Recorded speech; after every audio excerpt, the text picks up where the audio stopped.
मैं इतना ही कहूंगी, आज जिस कार्यकर्ता बहन के घर में आपने मुझे देखा, उनके पति को मौत के घाट मात्र इसलिए उतारा गया क्योंकि वो भारतीय जनता पार्टी के कार्यकर्ता हैं। अपने 2 बच्चों का पालन पोषण उन्होंने कम उम्र में कैसे किया, उस महिला का ये संघर्ष, ये दुविधा, उस संघर्ष में हम सहयोग कैसे दे सकें, आज उस संकल्प के साथ हम वहां गए थे। लेकिन आज मैं आभार व्यक्त करना चाहती हूँ, और आभार शब्द बहुत छोटा है, क्योंकि जिन लोगों ने अपने परिजनों को मात्र इसलिए खोया क्योंकि वो भारतीय जनता पार्टी के कर्मी हैं, हम तो जाकर उनको संवेदनशील भूमिका में सहयोग दे सकते हैं, लेकिन अपनों को खोने के बावजूद उनके अंदर का जो संकल्प है वो टूटा नहीं।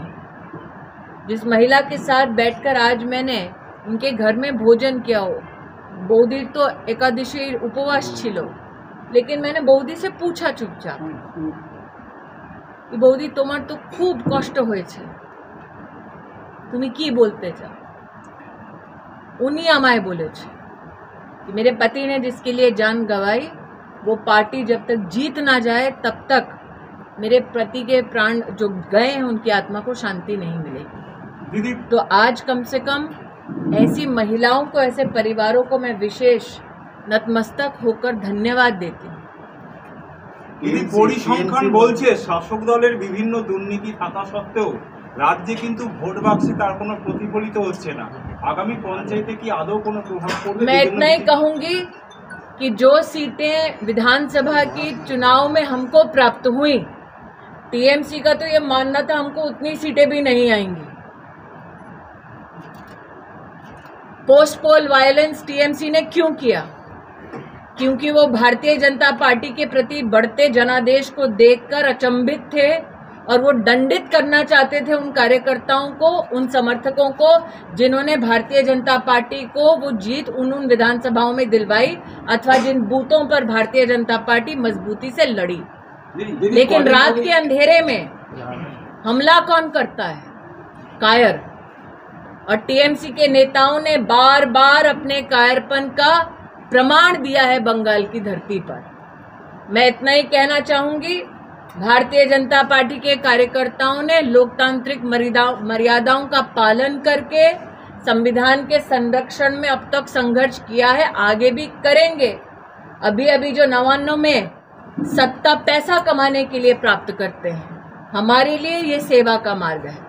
চাকরি নিয়ে এত দুর্নীতি হচ্ছে, সাধারণ মানুষের নাগালের মধ্যে আছে দাম। আপনি তো একটা সময় আন্দোलन করেছিলেন। आज आपके लिए कोविड की परिस्थिति में 25 महीना मुफ्त का राशन हर घर तक, हर परिवार तक पहुंचाना, अगर वो खुले बाजार में वो परिवार लेता तो दाम कत होता दादा? प्राइवेट सेक्टर में 500 से 600 रुपए में मिलता है। नरेंद्र भाई ने हर व्यक्ति को, विशेषता गरीब को 2 डोज प्रति व्यक्ति और बूस्टर भी कई लोगों को मुफ्त में दिलाया। वो पैसा, राशन का पैसा, किसान के बैंक के खाते में 6000 रुपया देना हर साल। बंगाल में तो आयुष्मान भारत योजना नहीं है, लेकिन 10 करोड़ परिवारों को 5 लाख रुपए की सुविधा सालाना देना, ये सारी सुविधाएं तब नहीं थी जब केंद्र में कांग्रेस का राज था। इसीलिए कांग्रेस पार्टी, टीएमसी या बाकी विरोधी दल जो भारतीय जनता पार्टी पर ये आक्षेप करते हैं, उनसे मैं पूछना चाहती हूँ कि केंद्र में सत्ता में वो भी थे, उन्होंने कब देश की जनता को 80 करोड़ लोगों को मुफ्त में 25 महीने राशन दिया? केंद्र में सत्ता में वो भी थे, उन्होंने कब किसी महामारी में मुफ्त का बूस्टर डोज के साथ वैक्सीन देश की जनता को दिया? केंद्र में वो भी थे सत्ता में, उन्होंने कब देश के किसान को सालाना 6000 रुपया दिया? केंद्र में वो भी थे सत्ता में, उन्होंने कब गरीब को सालाना 5 लाख रुपए का मेडिकल संरक्षण दिया? केंद्र में सत्ता में वो भी थे, मातृवंदना योजना के अंतर्गत बच्चे के जन्म के लिए 6000 रुपया गरीब महिला के बैंक के खाते में कब उन्होंने डाला? केंद्र में वो भी थे, महामारी के वक्त 30,000 करोड़ रुपया 20 करोड़ गरीब महिलाओं के बैंक के खाते में उन्होंने कब डाला? पहले इसका हिसाब तो बताएं। আপনারা গরিবের কথা বলছেন, 100 দিনের কাজ এই রাজ্যে বন্ধ রয়েছে, দীর্ঘদিন হয়ে গেল। 100 দিনের কাজ তো গরিব মানুষই করে, সেক্ষেত্রে কেন মমতা বন্দ্যোপাধ্যায় গরিবের কাজটা বন্ধ করেছে? কেন গরিবের কাজের জন্য টাকা দিচ্ছে না? আমরা কৃষকের বিষয়টা তুলেছিলাম, তাই ইলেকশনের পরে উনি কৃষকের খাতার নাম্বারটা আমাদেরকে দিয়েছে। ওর আগে কেন দিল না? কেন আয়ুষ্মান ভারত যোজনা পশ্চিম বাংলায় উনি ইমপ্লিমেন্ট করছেন না? টাকা গরিবকে যাবে, মমতা বন্দ্যোপাধ্যায় তো বিরক্ত কেন হচ্ছে? আজকেও বলছি, যদি মনরেগার টাকা উনি দিতে চান গরিবকে, এক একটি গরিবের ব্যাংক খাতার অ্যাড্রেসটা কেন তুলে দিচ্ছেন না? কেন আবাস যোজনাতে টিএমসি নেতারা আবাস পাচ্ছে? এই আবাস योजना तो गरीबेर जन्ने, टीएमसी नेतार जन्ने तो नয়।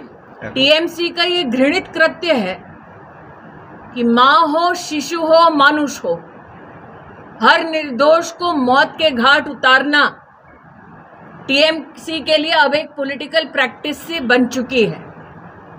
जब भारतीय जनता पार्टी के नेता उनके ऐसे कृत्यों के खिलाफ आवाज उठाते हैं तो भारतीय जनता पार्टी के नेतृत्व को बाधित करते हैं, ये भी बंगाल का बच्चा बच्चा जानता है।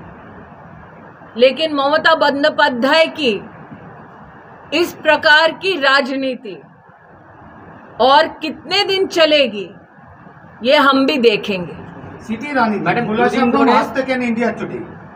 Yesterday, the Chief Minister of West Bengal, on record of West Bengal Assembly, directly targeted the Indian Home Minister Amit Shah ji, that on personal vendetta, the Amit Shah ji targeting TMC leaders and fabricating and maligning them in false cases.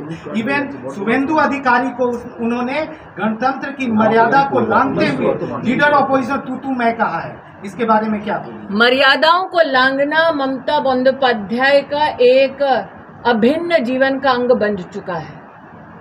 अगर ममता बंद्योपाध्याय ने corruption के खिलाफ आवाज उठाई होती, अगर ममता बंद्योपाध्याय ने corrupt को जेल डालने के लिए आवाज उठाई होती तब तो समझ में आता। लेकिन ममता बंद्योपाध्याय को अब जवाब देना होगा जनता को कि उनके नेता के घरों से करोड़ों रुपए कैसे बरामद हो रहे हैं। ममता बंद्योपाध्याय को जवाब देना होगा कि उनके नेता के घरों में जनता का लूटा हुआ पैसा कैसे पहुंच रहा है। ममता बंद्योपाध्याय को जवाब देना होगा कि जिन स्कीम्स के माध्यम से गरीब को नौकरी मिलने के साधन थे, जिन स्कीम्स के माध्यम से गरीब को आवास मिलने के, शिक्षा मिलने के साधन थे, उन स्कीम्स का पैसा टीएमसी के नेताओं ने क्यों लूटा? अगर लेजिस्लेटिव असेंबली में इसका वो जवाब देती तो बेहतर होता। उनके निशाने पर अमित शाह है, उनके निशाने पर अगर करप्ट टीएमसी के नेता होते तो बंगाल की जनता का उद्धार होता। पैसा नरेंद्र भाई की सरकार दिल्ली से पश्चिम बंगाल के गरीब के लिए भेजते हैं। अगर ममता बंद्योपाध्याय की टीएमसी सरकार पहले वो पैसा ही गरीब तक भिजवा दे पश्चिम बंगाल की, बिना कट मनी लिए, तो बहुत सारे गरीबों का कल्याण उसी में हो जाएगा। प्रश्न ये उठता है, साधारण सी बात है, 5 लाख रुपए का मेडिकल संरक्षण बंगाल के हर गरीब को और गरीब परिवार को मिल सकता है। ममता बंद्योपाध्याय वो संरक्षण क्यों नहीं देना चाहती? और मात्र बंगाल के अस्पताल में नहीं, देश के 24,000 अस्पतालों में ये सुविधा उपलब्ध हो सकती है। क्यों बंगाल की जनता को वंचित रखती हैं? সমস্ত স্টেট থেকে তো সেন্ট্রাল গভর্নমেন্ট ট্যাক্স নিয়ে যাচ্ছে, এটাও একটা অভিযোগ মমতা বন্দ্যোপাধ্যায়ের, যে ট্যাক্স নিয়ে যাচ্ছে সেন্ট্রাল। जो सेंटर का फाइनेंस कमीशन के माध्यम से और टैक्सेशन सिस्टम के माध्यम से यूपीए के शासनकाल में पैसा आता था, उससे बढ़कर नरेंद्र मोदी के नेतृत्व में पैसा आ रहा है पश्चिम बंगाल में। ममता बंद्योपाध्याय जवाब दें, उस पैसे का एक एक हिसाब दें, क्योंकि पैसा अगर कहीं मिल रहा है तो गरीब के घर में नहीं मिल रहा, टीएमसी के नेताओं के घर में छुपाकर करोड़ों में लूट का पैसा मिल रहा है। क्या वहां डाइवर्ट कर रही है टीएमसी की सरकार उस पैसे को?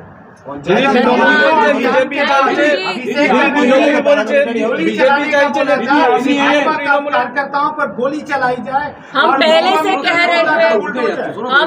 से कह रहे थे कि टीएमसी माने गुंडाराज, और ममता जी के अगर क्या बोलते हैं भाईपो, उसने अगर हाँ